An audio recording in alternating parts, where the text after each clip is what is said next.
We have the two directors here with us. They are Espen Hustvedt and Engh Syftestad.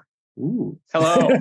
Hello. So real quick, I was just wondering about your guys' inspiration for the film. Well, the name of it is called Roger Roger, which is, what droids say. Then the main character, his name is also Roger. And I found it interesting that he has like a very like black and white view on the world. So I was wondering if you had a friend like Roger, like how these characters came about. The main inspiration is, of course, the huge polarized view on the new Star Wars trilogy, because as you see, we kind of like the sequels, we like the prequels, we like every Star Wars film, but we were so tired of the whole argument. So why not make a movie out of it? It's a perfect theme for a film about fans. Was this film always conceived as a Star Wars fan film, or were there other fan properties that you considered putting as the main crux of the film? Actually, it was a speed dating movie early on. Actually, not early on, most of the production. But things changed because of COVID. And the whole concept there was Roger wanted to talk about Star Wars. Everyone wanted to talk about something else until he met Leia, who also wanted to talk about Star Wars. And from there on, it's mostly the same.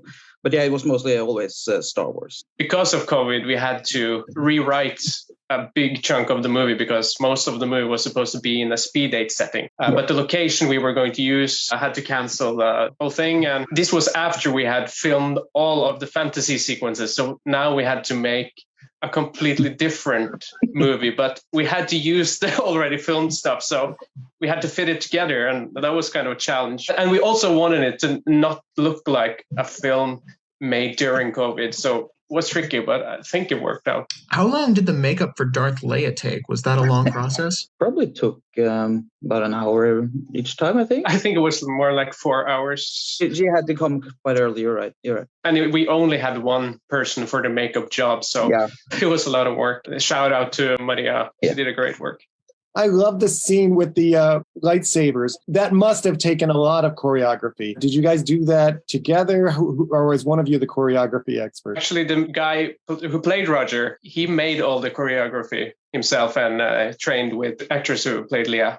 That must have taken weeks to do that, no? Or it took a couple of weeks. We did initially have a conversation with a separate choreographer person. We lost contact, so it was kind of a desperate situation, honestly. But I think he knocked it out of the park. Despite the relatively short training period, it ended up quite all right, I think. So is the actor who played Roger, is he a Star Wars freak? No. He's more like a Batman freak, I think. He's just a very good actor. I believed him all the way through. You must have hung out at some festivals and heard people on these really interesting debates like that. Was this taken verbatim, or is this taken from your years of experience listening to Star Wars freaks? We've listened to a lot of debates about that, commentaries in the internet and people we know. But nothing verbatim, I think. Mostly just a general inspiration from all those conversations people have.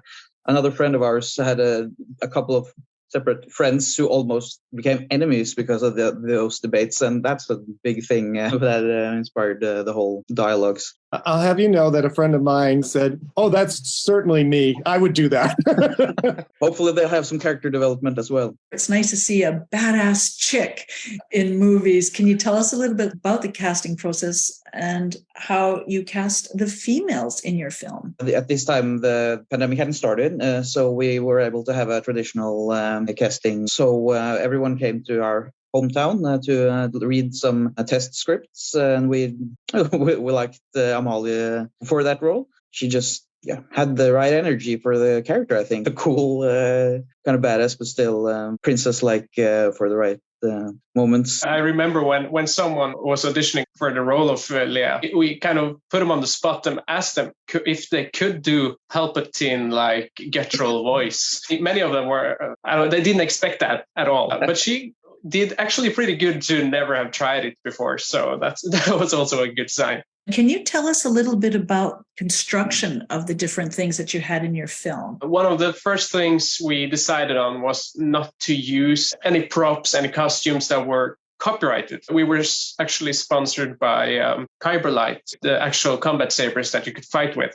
And then we designed the hilts by drawing up some construction drawings and mostly using, spare wires, some kind of friendly plastic that you could shape the way you wanted it, paint spray, some 3D printing and stuff. For the actual set, we didn't have much money to actually spend. So we used one of our friends to help us build the set who was interested in, carpentry and stuff like that. We talked about how to make walls and you don't see the ceiling at all during the fantasy. That's because there is no ceiling. And how to make the different lighting effects and stuff. That was practical. If you notice the little, dial thing on the wall by the door that has small lights, that's an old telephone from 80s, 90s. What have you learned about yourself through the making of Roger Roger? I think I kind of learned the same thing Roger did in a way. I think I learned to be accepting of other people's interests, even if they're not interesting to me or maybe even dislike them. I kind of need to just see through that and see the person behind the interest, Like I have no interest in football, for example, and I don't want to talk to you if you talk about football. But maybe an interesting conversation could come out of that, despite my interest not matching up. I think that's in my character development, if you will.